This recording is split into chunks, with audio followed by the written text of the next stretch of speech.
नमस्कार. तर अशोक मामा या मालिकेच्या आजच्या भागात आपण पाहणार आहोत की भैरवी संयमी, इरा आणि ईशानच्या खोलीत येते. आता भैरवीला बघून संयमी आणि ईशान खूप खुश होतात, मात्र इरा भैरवीकडे बघत सुद्धा नाही.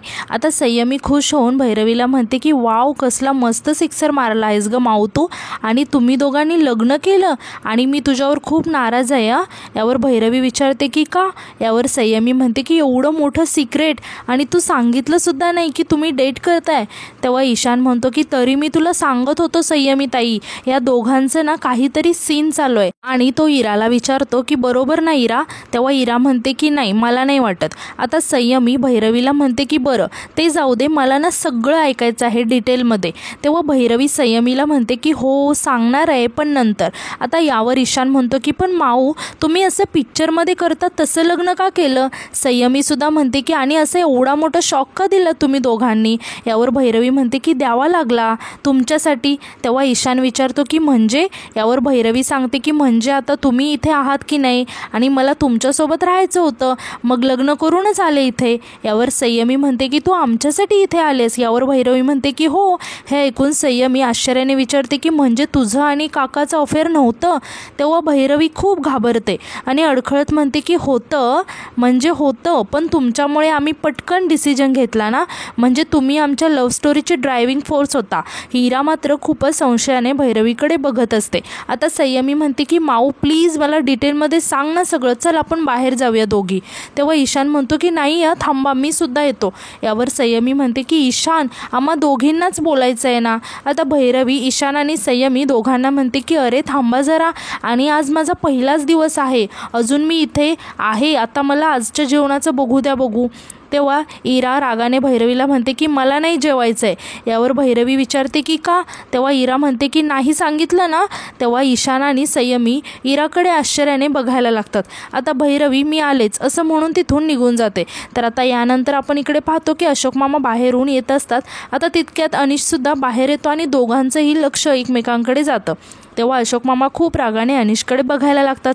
आता अनिश अशोक मामांना म्हणतो की मला थोडं बोलायचं होतं बाबा तुमच्याशी, बरं झालं तुम्ही भेटलात, खाली येता का प्लीज. यावर अशोक मामा रागाने अनिशला म्हणतात की मुलांना भूक लागली असेल असं म्हणून ते आतमध्ये जायला लागतात. तेव्हा अनिश त्यांचा हात पकडतो आणि म्हणतो की बाबा. तेव्हा अशोक मामा शॉक होऊन बघायला लागतात. तेव्हा अनिश घाबरून अशोक मामांचा हात पटकन सोडून देतो आणि म्हणतो की बाबा एकदा ऐकून घ्या ना माझं प्लीज. यावर अशोक मामा अनिशला म्हणतात की मला काहीही ऐकायचं नाही, कारण तुझी सांगण्याची आणि माझी ऐकण्याची वेळ केव्हाच निघून गेली. पण एक गोष्ट कान उघडे ठेवून ऐक. एक तुमची ही सगळी नाटकं चालू आहेत ना, हे मला चांगलंच कळतंय, पण माझ्या मुलांना माझ्यापासून दूर न्यायचं नाही. ती मुलं अमित आणि पल्लवीची आहेत. तुमच्यासारख्या नालायक आणि बेशरम माणसांच्या हातात त्यांचा ताबा द्यायचा नाहीये, विषय संपला असं म्हणून ते जायला लागतात. तेव्हा अनिश त्यांना परत थांबवत म्हणतो की बाबा मला मान्य आहे की तुम्ही रागावलात आमच्यावर, पण फक्त एकदा ऐकून घ्या ना प्लीज. तेव्हा अशोक मामा अनिशला म्हणतात की बाजूला हो. आता अनिश अशोक मामांना समजावत म्हणतो की बाबा प्लीज फक्त एकदा ऐकून घ्या. यावर अशोक मामा अनिशवरती जोरात ओरडत म्हणतात की बाजूला हो. तेव्हा अनिश घाबरून पटकन बाजूला होतो. आता अशोक मामा तिथून निघून जातात. तर आता यानंतर आपण इकडे पाहतो की भैरवीच्या आई आणि बाबा बोलत असतात.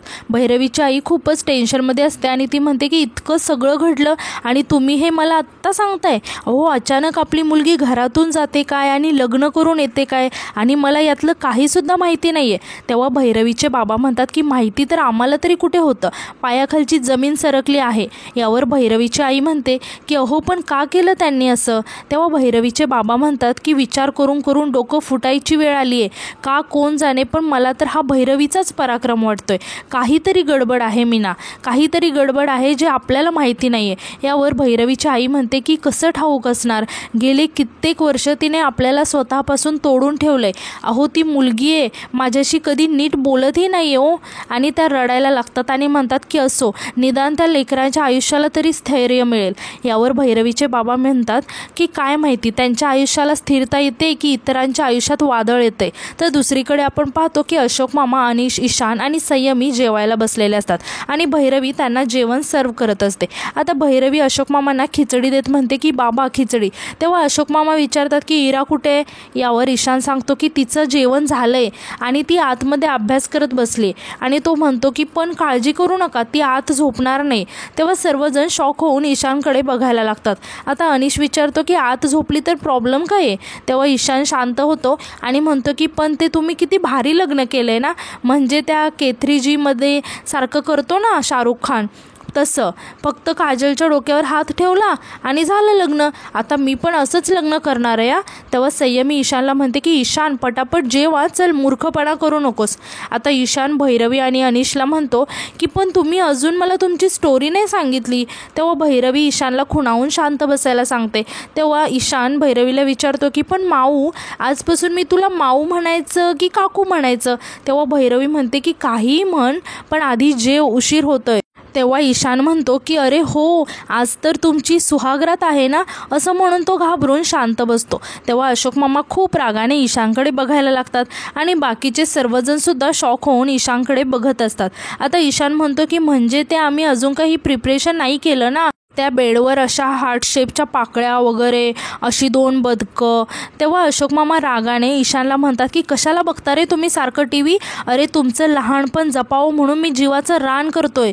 तेव्हा ईशान खूप घाबरतो. तर आता अशोक मामा ईशानला म्हणतात की हे बघ, आता पुन्हा जर तू हे असं काही घाणेरडं बोललास ना तर तुझ्या जिभेला डाग देईन मी.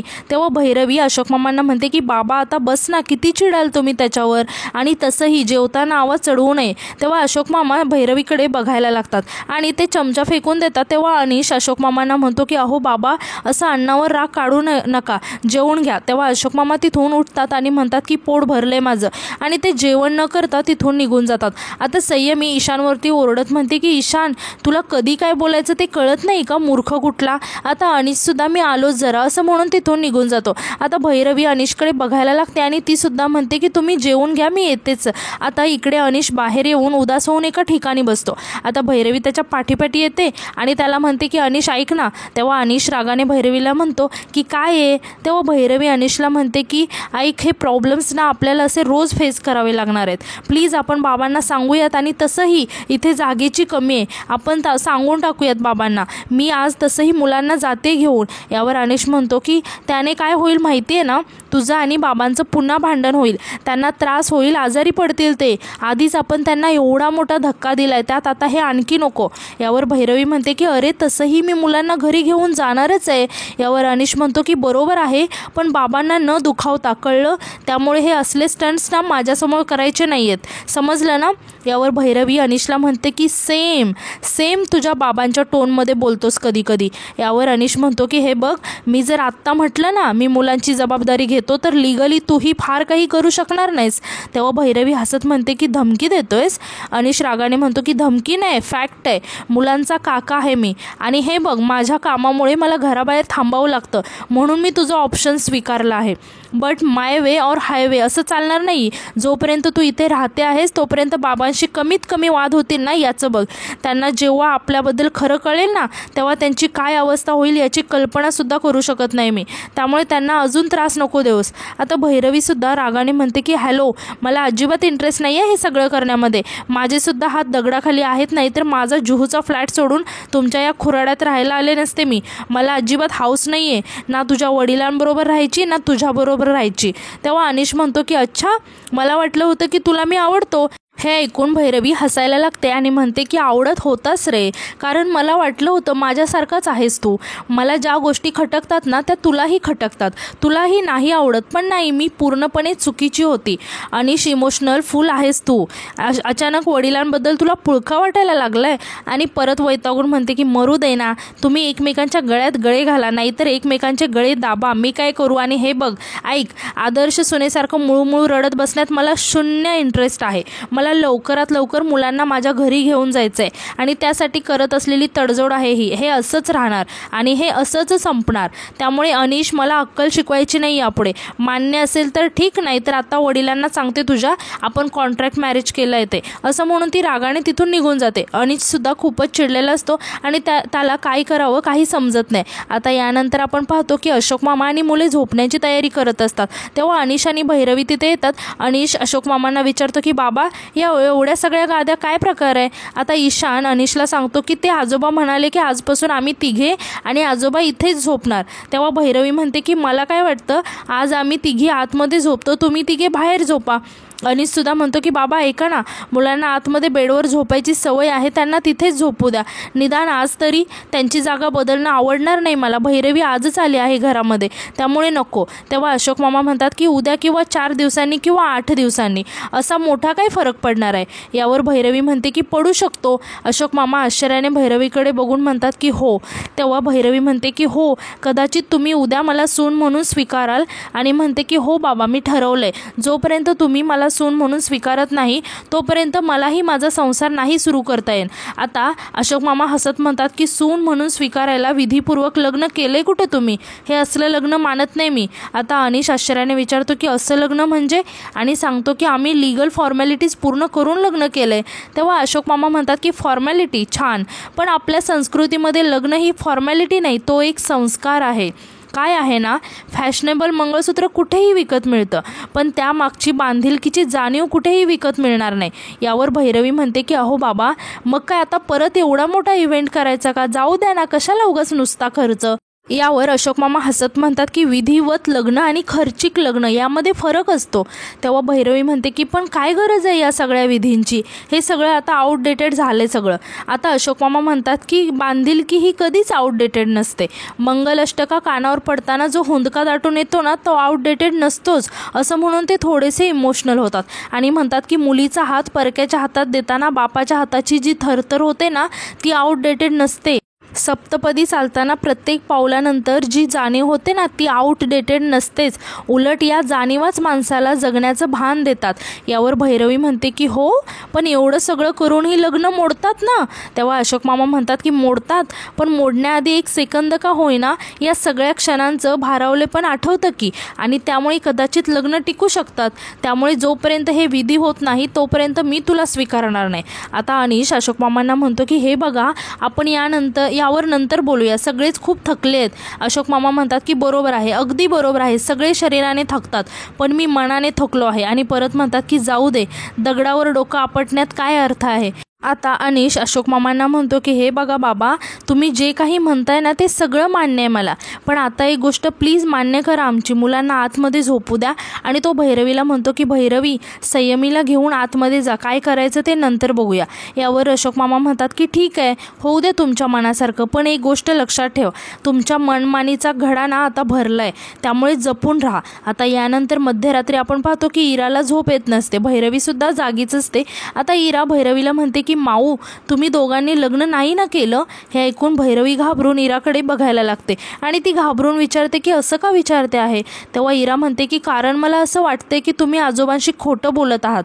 तेव्हा भैरवी खूप टेन्शनमध्ये येते आणि तिला काही बोलावं काही सुचत नाही. तर दुसरीकडे आपण पाहतो की अनिशला सुद्धा झोप येत नसते. तर आता यानंतर दुसऱ्या दिवशी सकाळी आपण पाहतो की डोरबेल वाजते. तेव्हा अनिश जाऊन दरवाजा उघडतो तर भैरवीचे बाबा आलेले असतात. आता अनिश त्यांना बघून म्हणतो की बाबा, तुम्ही या ना आतमध्ये. यावर भैरवीचे बाबा म्हणतात की नाही ठीक आहे. आता तितक्यात भैरवी तिथे येते आणि बाबांना बघून म्हणते की बाबा, तुम्ही उभे का आहात, या ना बसा. तेव्हा भैरवीचे बाबा म्हणतात की नाही, बसायचं नाही मला, माझं एक काम आहे, ते झालं की मी जाईन. यावर आता अनिश भैरवीच्या बाबांना म्हणतो की हे बघा बाबा, आम्हाला माहिती आहे तुम्ही रागावला आहात आमच्यावर, पण आता भैरवीची बाबा अनिशच्या बोलण्याकडे दुर्लक्ष करत विचारतात की अशोकराव कुठे आहेत? तेव्हा अनिश सांगतो की ते मॉर्निंग वॉकला गेले आहेत आणि म्हणतो की ऐका ना, आमच्या लग्नाविषयी मला तुमच्याशी जरा. तेव्हा भैरवीचे बाबा अनिशला थांबवत म्हणतात की मला त्याबद्दल काहीही ऐकायचं नाही, मला फक्त हेच सांगायचं आहे की पुढचे काही दिवस मुलं माझ्याकडे राहतील. आता अनिश आश्चर्याने विचारतो की अहो, पण असं अचानक का? तेव्हा भैरवीचे बाबा म्हणतात की का तुम्ही पण बरंच काही केलं आहे की अचानक. यावर भैरवी म्हणते की बाबा त्याला काही कारणं आहेत. तेव्हा भैरवीचे बाबा म्हणतात की असतील, तुम्हाला काय पाहिजे ते गोंधळ घाला तुम्ही. माझ्या नातवंडांना त्रास होता कामा नये. माझं ठरलंय पुढचे काही दिवस मुलं माझ्याकडे राहतील. इथलं वातावरण निवळलं की मग मी त्यांना इकडे आणून सोडेन. यावर भैरवी म्हणते की ठीक आहे, पण बाकी कोणाला नको, फक्त आता इराला घेऊन जा. मग भैरवीचे बाबा इराला आवाज देतात. आता आवाज ऐकून इरा बाहेर येते आणि विचारते की काय झालं आजोबा. तेव्हा भैरवीचे बाबा सांगतात की इरा, आजीने तुला बोलवलं आहे आणि विचारतात की येतेस ना. यावर इरा म्हणते की पण आजोबांना सांगितल्याशिवाय मी कुठेही येणार नाही. आता भैरवीचे बाबा म्हणतात की बेटा, मी आजोबांशी बोललो आहे आणि त्यांनी दिली आहे परवानगी. तेव्हा इरा म्हणते की आजोबांना मी लागतेच. त्यांना स्ट्रेस आला की त्यांना रोज मिल्क कोण देणार, त्यांचं डोकं कोण चेपून देणार आणि ते वॉक करून आल्यावर गरम पाणी कोण लावणार. हे ऐकून भैरवी म्हणते की तुझी एंट्रन्स एक्झाम जवळ आली आहे ना पिल्लू, मग ईशानसुद्धा तुझ्यासोबत आला तर तो अभ्यासच नाही करणार, म्हणून तू एकटीच जा. आता इरा विचारते की आजोबा कुठे आहेत. तेव्हा भैरवी म्हणते की ते मॉर्निंग वॉकला गेलेत. यावर इरा वैतागून म्हणते की मग मी त्यांना सांगितल्याशिवाय कशी जाऊ. आता भैरवीचे बाबा म्हणतात की तू खूप अभ्यास केला आहे, छान मार्क्स मिळवले तर आजोबांना आनंद होईल ना. मग आजोबा तुला बक्षीस देतील, खाऊ देतील, हुशार मुलगी असं म्हणतील आणि परत विचारतात की येतेस ना बाळा. तेव्हा इरा जायला तयार होते आणि म्हणते की हो, मी माझी बॅग पॅक करून येते असं म्हणून ती आतमध्ये जाते. आता अनिश भैरवीच्या बाबांना म्हणतो की बाबा, इरा येईपर्यंत तरी बसा ना प्लीज. तेव्हा भैरवीचे बाबा म्हणतात की हे बघ, इरा तयार झाली आहे की तिला खाली पाठव, मी गाडीजवळ थांबलो आहे असं म्हणून ते तिथून निघून जातात. आता अनिश भैरवीला म्हणतो की आपण लग्न केल्यामुळे आपले पॅरेंट्स हर्ट होतील हे माहिती होतं, पण ते बघताना एवढं वाईट वाटेल असं वाटलं नव्हतं मला. हे विधिवत लग्न अजून किती दिवस पुढे ढकलणार आहोत आपण. तेव्हा भैरवी खूप वैतागते आणि म्हणते की मला नको विचारू हे सगळं, मी नाही विचार केला या सगळ्या गोष्टींचा, बघूया करूया काहीतरी असं म्हणून ती तिथून निघून जाते. अनिश इकडे खूपच टेन्शनमध्ये आलेला असतो आणि आजचा भाग इथेच संपतो. धन्यवाद.